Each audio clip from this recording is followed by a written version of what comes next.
এক ছিল হাতি, নাম ছিল তার গজানন। সে ছিল খুব দয়ালু আর বুদ্ধিমান। প্রতিদিন জঙ্গলে ঘুরে ঘুরে সে ফল খেয়ে তার ছোট প্রাণীদের সাহায্য করত। একদিন সে দেখল একটা ছোট খরগোশ জালে আটকে গেছে। গজানন ধীরে ধীরে এগিয়ে গিয়ে তার সুর দিয়ে জাল কেটে খরগোশটিকে মুক্ত করল। খরগোশটি কৃতজ্ঞতায় বলল, আমি একদিন তোমার উপকার করব। গজানন হেসে বলল, তুমি তো ছোট, আমার কি উপকার করবে?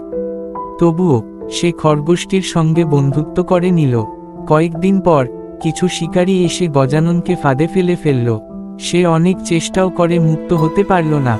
ঠিক তখনই সেই ছোট খরগোশটি বন্ধুদের ডেকে আনল। সবাই মিলে ফাঁদের দড়ি কেটে গজাননকে মুক্ত করল। গজানন অবাক হয়ে বলল, তুমি সত্যিই আমার উপকার করলে। খরগোশটি বলল, বন্ধুতা বড় ছোট দেখে হয় না। এইভাবে হাতি বুঝতে পারল, প্রকৃত বন্ধুত্ব শক্তির থেকেও বড়।